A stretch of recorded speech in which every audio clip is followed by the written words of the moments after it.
بسم الله الرحمن الرحيم الحمد لله رب العالمين وأفضل الصلاة وأتم التسليم على سيدنا محمد وعلى آله وأصحابه أجمعين. السلام عليكم ورحمة الله وبركاته. Okay, let's begin today inshallah. بسم الله الرحمن الرحيم. وقال المصنف رحمه الله تعالى وانفعنا بعلومه. On my edition, we are starting on page 150, and the title is تحذير المسلم أن يستحل محارم القرآن. We'll start there inshallah. And today's topics, we're going to look at a few things. One of them is this section about leaving or not benefiting from the Quran. And then we're going to look at the Day of Judgment as another issue. And then we're going to look at special qualities of different surahs in the Quran, inshallah.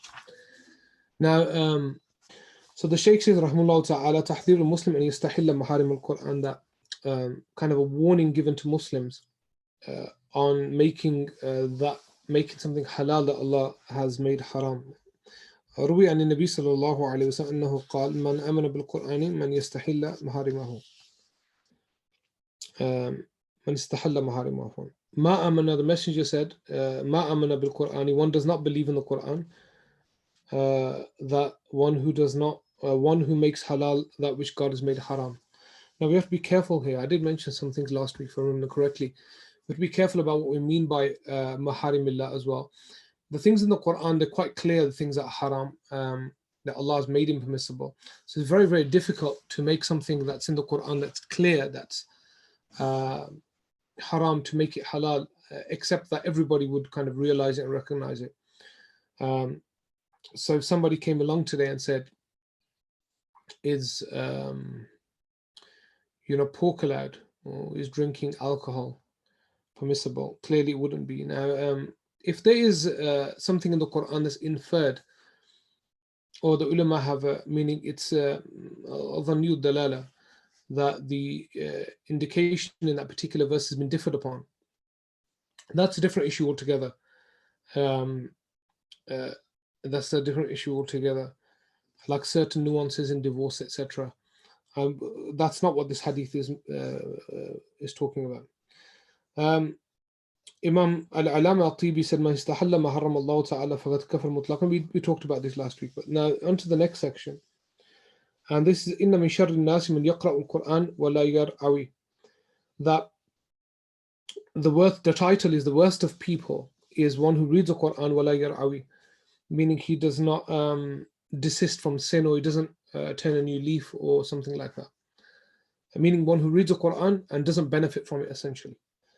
Imam Nasa'i narrates an Abi Sa'id al-Khudri radiyallahu anhu anna Rasulullah alayhi salatu wassalam khataba an-nasa am Tabuk wa huwa musnid dhahruhu ila nakhla faqal. So the Messenger of God, musnid dhahruhu ila nakhla.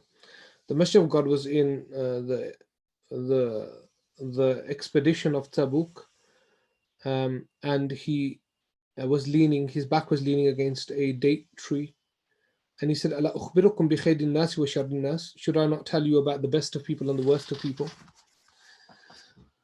And then he said, "Inna min khayrin nas," the best person, rajulan amila bi fi sabilillahi ala dhahri farasihi aw ala dhahri ba'irihi aw ala qadamayhi hatta ya'tiyahu al-maut.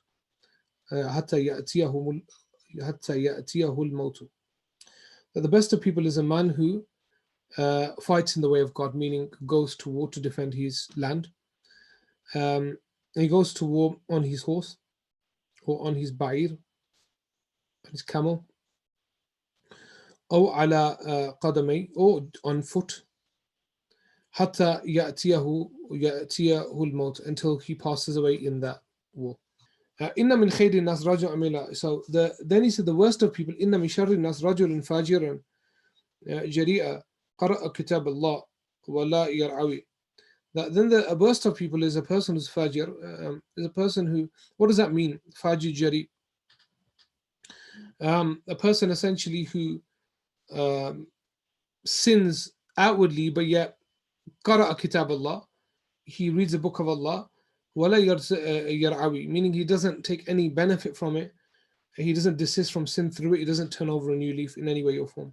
He said that's the worst person, meaning a person who, by the way, by reading Quran, we don't mean that he sits every day and does like a khatma. We mean that he reads the Quran with fahm. يعني هو يقرأ القرآن ويفهم ما قرأ وما يقرأ. He understands what he's reading, but ولا ينفع من القرآن, but he doesn't benefit from it.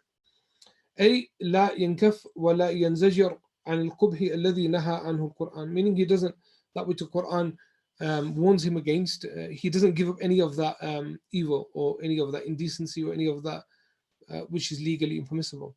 Imam Tabarani narrates عن عبد الله بن مسعود رضي الله عنه أن النبي صلى الله عليه وسلم اقرأ القرآن ما نهاك فإن لم ينهك فلست تقرأه. That read the Quran, read about what the Quran has prohibited you from, and if it doesn't prevent you from doing these things, then you truly have not read the Quran. Meaning, true reading of the Quran is that when you read it and it kind of permeates and one embodies it. Yeah. Now, there's another riwayah, and it's from Tabarani, and Ibn Umar, that the Messenger of God is purported to have said, رب حامل فقه غير فقيه ومن لم ينفع علمه ضره جهله اقرأ القرآن ما نهاك فإن لم ينهك فلست تقرأه. That the Messenger of God said, رب حامل فقه غير فقيه. That essentially everybody that knows some fiqh is not necessarily a faqih. We know that now, that just because you study fiqh or you study sharia doesn't make, number one, doesn't make you a scholar. Just because you attend a class, it doesn't make you an alim, a scholar. You can do a whole syllabus and it wouldn't make you a scholar. Similarly, just because you've studied ilm doesn't make you a good person. Remember al-insaniyya qabla al-tadayyun, humanity before religion, religiosity, I would call it, not before religion, because religion is humanity. So, and then it said that وَمَنْ لَمْ يَنْفَعْهُ عِلْمُهُ ضَرَّهُ جَهْلُهُ. Whoever doesn't benefit from his knowledge, his ignorance will definitely harm him. Whoever doesn't benefit from his knowledge, his ignorance will definitely harm him. And then he said, read the Quran regarding that which it has prevented you from or prohibited you from. فَإِن لَمْ يَنْهَكْ فَلَسْتَ تَقْرَأُهُ. And if you do not give up what the Quran prohibits, essentially, you have not read the book of Allah subhanahu wa ta'ala. Now, the next section is a little graphic, in some of the ahadith are graphic in the sense of the quite clearly, and this probably is more fitting in the journey of the soul section actually. However, he does mention some kind of points here. I put one particular hadith. This hadith is very long.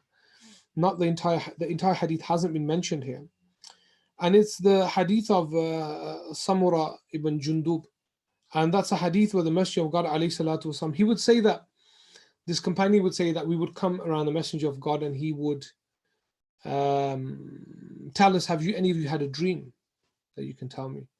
And then if they did, he would interpret it, or so he said, هل رأى أحد منكم رؤيا? Has anybody had a dream? فليقص عليه من شاء الله أن يقص وإنه صلى الله عليه وسلم قال ذات غدات إنه أتاني. Then the people who narrate dreams to him, and he would sometimes interpret them in the hadith, and sometimes he would say certain things that indicate certain truths, and maybe sometimes the dream didn't mean anything. It was just the subconscious, which is very possible. In terms of dreams, there's a narration that it's one portion of prophecy. I think it's 1/40th of prophecy, if the 46th of prophecy, I can't recall the narration exactly. That prophecy has ended, but essentially ilham comes in the form of true dreams. So dreams are a wonderful thing. I mean, neurologists have been tackling that subject for a long time. What do they mean? Do they have any meaning? We traditionally, well, in terms of our religious tradition, we do believe that dreams do give indications to certain things, but it's very difficult to interpret those dreams and to understand. And very few have been given that knowledge. Sayyidina Yusuf, for instance, was given that knowledge in the Quran. Allah calls it ta'weelu hadith, or a hadith, the interpretation of dreams. And the Messenger of God was given that as well. But the problem now is that every imam and person that has a little bit of religious understanding begins to interpret dreams. It's so bad that on some television channels they have people sitting there in religious TV channels, and people are phoning in and they're telling them what their dreams mean. This is completely wrong, by the way, and it's most likely that they don't know what they're talking about. And the reason I'm saying that is because what they do is they take a book which is attributed to Ibn Sirin, which he didn't write, or somebody else wrote it. It's called the Book of Dreams, or Dream Interpretation by Ibn Sirin. It's very likely Ibn Sirin never wrote the book. Although Ibn Sirin was a master dream interpreter, and he would interpret the dreams of Imam Malik as well. And they take that book and they look at the section, if you see a goat, if you see a snake, if you see your mother, if you see a dog, and they're just going to interpret it based on that. Dreams are not really historically interpreted in that way.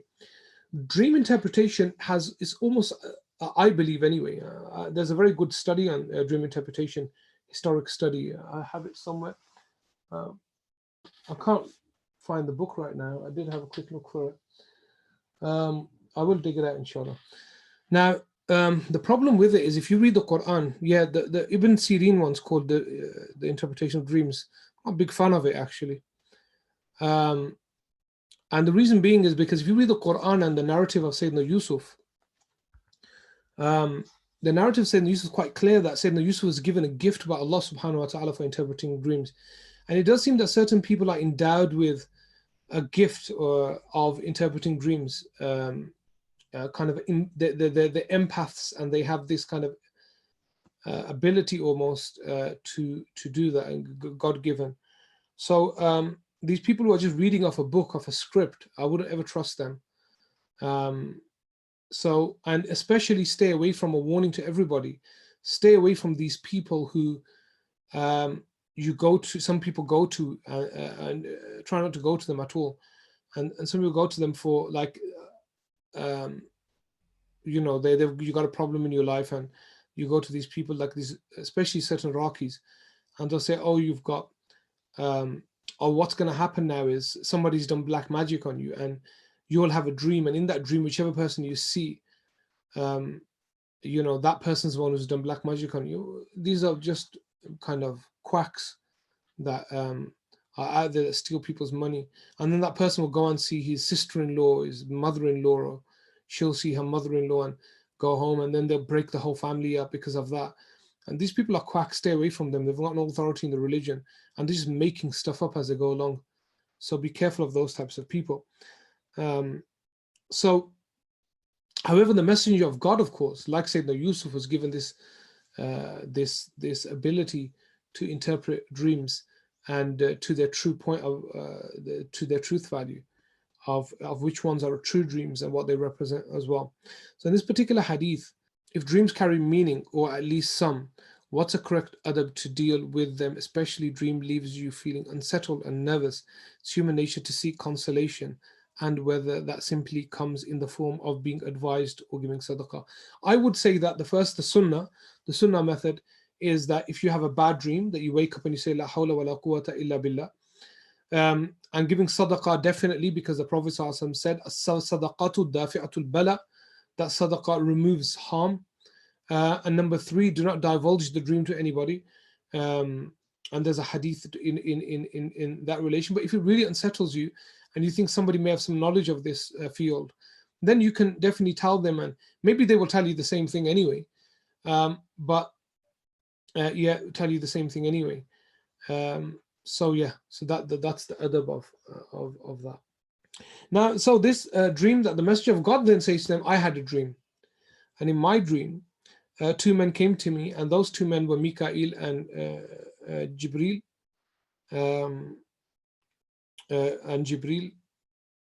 And he says, فأخذ بيدي فأخرجاني إلى الأرض المقدسة. So they took me to Baytul Maqdis, the Holy Land. And he said, there I saw 2 men.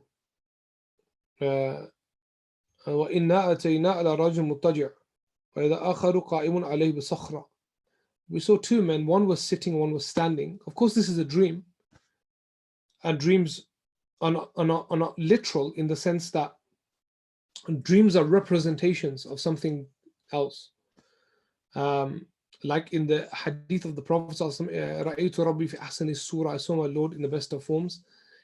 That wasn't God that he saw in a form, but representation to some extent. So, and the one was lying on the floor, and the other one was standing with a rock in his hand. And he would hit him in the head with the rock, then the rock would roll away. And then he would chase the rock down, pick it up, and come back. And when the Messenger of God saw the man again, his head was all healed, and he would do it again. And he would just repeat this action. He would repeat this action. And the Prophet ﷺ said, Subhanallah, ma hadhan, who are these two people? And the angel said that the first one, the person being struck is the person who he learnt the Quran, يأخذ القرآن فيرفضه, meaning he learnt the Quran, but he failed to he didn't follow it through. He did not let it affect his life. Or أي لا يتقبل العمل به. And the second part of it was وَيَنَامُ عَلَى الصَّلَاةِ الْمَكْتُوبَةِ, that he would sleep during the obligatory prayers. He would sleep during the obligatory prayers. Now, this is a representation of the severity, in a sense, you could say. I would say the severity of leaving the Book of Allah, awalan, وَثَانِيًا, leaving the Salatul Maktubat, the prayers, and sleeping through them, meaning one leaves the prayer. One has stopped praying. And doesn't pray anymore. And in another narration in Bukhari's similar narration, that the similar thing happens. And he was a person who learned the Quran وَلَمْ يَعْمَلْ فِيهِ بِالنَّهَارِ, meaning وَنَامَ عَنْهُ بِاللَّيْلِ. He would in the nighttime he would sleep through the Quran, in a sense, where meaning he wouldn't read any Quran in the night, and he would not practice it in the day. The next section is مخاصمة القرآن لمن لم يعمل به وانتصاره للعامل به. So this mukhasama we find on the Day of Judgment, this to and fro, this discussion, this debate, this scene on the Day of Judgment between a person and the Quran manifesting in form to witness against them. So the Messenger of God mentions, and Abdullah ibn Amr, أن النبي صلى الله عليه وسلم يؤتى بالرجل يوم القيامة ويمثل له القرآن قد كان يضيع فرائضه ويتعدى حدوده ويخالف طاعته ويركب معاصيه. There's a person who comes on the Day of Judgment, and the Quran is weighed up against his deeds weigh up against what the Quran had mentioned. And has he fulfilled the address of the Quran, the address of God, the khitabullah? Has he fulfilled the requirements of the Quran, and has he stayed away from the prohibitions of the Quran? And this happens often. There's a funny story that's mentioned about. It's mentioned in some of the commentaries of the Burda, and I assume some of the commentaries of Umar ibn Farid's poetry and Layla al-Majnun, that on the Day of Judgment, Majnun is brought up. His name was Qais ibn Mulawih. He was a real person. If you don't know who this story about Layla Majnun, it's a love story between a man known as Majnun, meaning the madman, and Layla, the woman, and he's in love with her, but he never marries her, never gets to marry her. Her father doesn't accept his marriage proposal. So he spends all of his life writing poetry about her. He was a real person. He lived in the time of Imam Hassan, so he's a tabi'i, and he met Imam Hassan as well. They say that his father took him on Hajj, and hoping that they could, by going to Hajj, it would get rid of Layla. And apparently there's a story, I don't know if it's apocryphal or not. They take him to Imam Hassan, and Imam Hassan makes dua for him, and he says to Imam Hassan, make dua for everything except don't allow Allah to take the love of Layla out of my heart. So there's this story, and some say he actually knew Imam Hassan quite well. Allah knows best. There's this story that on the Day of Judgment, Majnun is brought out and he's in chains, and so God brings him out. And this is a story. Somebody may have had a dream. Maybe it was a dream. And God says, now bring out all the people who claim to love me. And so they bring out all these people who said, we love God. And God says that, I want to measure your claim of love for me with the love that Majnun had for Layla. And if it's anything less, then you go to the hellfire. Meaning, Majnun is used as a standard in this story for that. But truly, the Quran is used as a standard, according to this. So this person, he didn't follow the fara'id, yudayi'u fara'idahu, meaning he fell short of the fara'id, and he didn't stick to the limits of God, and he went against God's, he didn't obey God, and he disobeyed God. فيقول أي ربي حملته آياتي فبئس حاملي. The Quran says, or this representation says, oh Allah, he carried me, meaning he knew about me, he learned these rules and rulings. فبئس حاملي, what a terrible vessel he was, or a terrible vessel. Hamil, I'm going to translate as vessel because I think it represents that. Meaning, what a terrible vessel he was. تعدى حدودي وضيع فرائدي وترك طاعاتي وركب معصيتي. He did not fulfill my commands.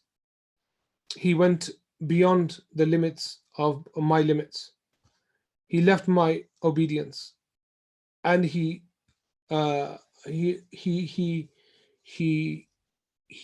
وراكب معصيتي, meaning he all the things of disobedience he took on board and he followed them through. فما يزال يقذف عليه بالحجج حتى يقال له فشأنك به فيأخذ بيده فما يفارقه حتى يكبه على منخره ومنخره كلاهما يجوز أي على وجهه في النار. That and this keeps happening. The Quran is used as a proof against him until he is taken by the hand and he is dragged on his nose, this bone here, and me on his face, into the fire. So i.e. that as Abu Hanifa said, and many hadiths actually, the Quran will be a hujjah laka or alayk. The Quran, the hadith, the Quran is a hujjah laka or alayk. The Quran will be a proof to support you, or it will be a proof to damn you, as a proof of damnation. Yeah. So فَشَأْنَكَ بِهِ, the question, what does that mean there? حتى يقال له فَشَأْنَكَ بِهِ, يعني meaning your affair lies with it. Yeah. Or it can be used as ta'ajjub, actually would be better. Yeah. فَشَأْنَكَ بِهِ, meaning what an affair. Yeah. Meaning you're doomed in that sense. فيؤتى بالرجل قد كان يحفظ حدوده. Then a man's brought with the opposite. ويعمل بفرائضه ويعمل بطاعته ويجتنب معصيته فيصير خصما دونه. And then the Quran, the representation of it says, Allah hamalta ayati khayr hamil, he was a great vessel. And then the same thing but the opposite happens. فشعنك به فيأخذ بيده فما يزال حتى يكسوه هلة الاستبرق يضع عليه تاج الملك ويسقيه بكأس الملك. So he's then put a crown on him and he's given a goblet of, he's given the drinks of heaven, you could say. The next section, Al-Quran huwa al-hujjatu inda Allah. That this is a very important section, that the Quran is a hujjah inda Allah. That the Quran is a proof with God, i.e. that the Quran is the mightiest proof on the Day of Judgment for or against us.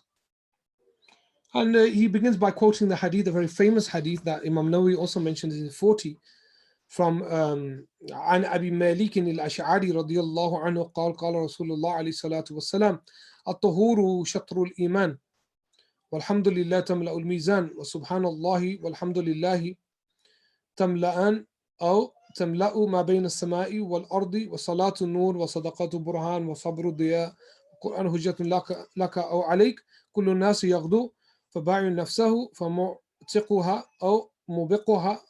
Muslim narrates this amazing hadith that at the beginning of the hadith, the purity, tahur, is a part of faith or half of faith, meaning staying clean. Some have inferred the internal is meant here as well, the spiritual purity. Hamd, alhamdulillah, saying alhamdulillah, praise of God fills the scales. Subhanallah and alhamdulillah, both of them fill that which is between the heavens and the earth. The prayer is light, charity is a burhan, is a proof, sabr, patience is a light, is a great light, diya'un. Wal Quran hujjatun laka or alayk. The Quran will be a witness, a proof for you in your favor or against you. Every person wakes up in the morning and they sell themselves. For ba'yun, they put themselves on sale. Either they will free themselves or either they will enslave themselves. The Messenger of God said. Either they will enslave themselves or free themselves or slave them. Meaning either they will submit to God and that would be freeing themselves, or they submit to the dunya and become abdul dinar and they sell themselves. Yeah. Then another hadith is mentioned about these three things under the throne of God. One of them is the Quran, another is amana, and the third one is ar-rahim. Then he mentions, does he mention anything? No, just up to there, inshallah. I only want to cover one hadith in that. The next section now is خصائص بعض السور والآيات والترغيب في قراءتها.